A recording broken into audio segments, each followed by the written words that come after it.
So weight loss అవ్వడానికి use చేసే injections ఎవరు తీసుకోకూడదు, దానివల్ల వచ్చే సైడ్ ఎఫెక్ట్స్ ఏంటి? I'm doctor Sudha from Sudha hospital Hyderabad.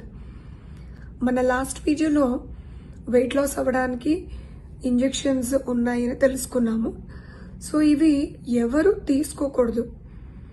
So ఎవరికైతే లివర్ డిస్ఫంక్షన్స్ ఉన్నాయో, లేదు ప్యాంక్రియాటిక్ క్యాన్సర్ ఉందో, ఆర్ థైరాయిడ్కి సంబంధించిన క్యాన్సర్స్ కానీ గ్రాస్ అబ్నార్మాలిటీస్ కానీ ఉన్నాయో, ఇటువంటి వాళ్ళు తీసుకోకూడదు.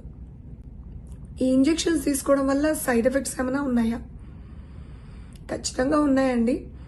అన్నీ కూడా మన పొట్టకి సంబంధించిన సమస్యలే. అంటే వికారం రావడం కానీ, వాంతులు అవ్వడం, మోషన్స్ అవ్వడం, లేదు కాన్స్టిపేషన్ అంటే మోషన్ అవ్వకపోవడం. సో ఇలా అన్నీ కూడా మన ఇంటెస్టైన్స్కి, గట్టికి సంబంధించిన సమస్యలే ఉన్నాయి. కాకపోతే అందరికీ వస్తాయని లేదు, అలా కంటిన్యూగా ఉంటాయని కూడా లేదు.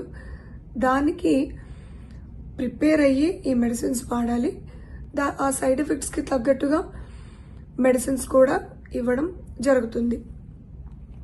సో ఫైనలీ ఈ సెమాగ్లూటార్ ఇంజెక్షన్స్ అనేవి ఒక మంచి డ్రగ్.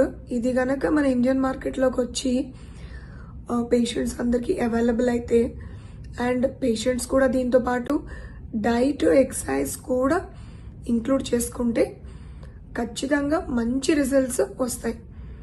మన నెక్స్ట్ వీడియోలో అసలు ఈ ఇంజెక్షన్స్ తీసుకోవాల్సిన అవసరం ఏమిటి, ఆర్ వెయిట్ లాస్కి అసలు మందులు ఎందుకు వాడాలి అనేది తెలుసుకుందాం.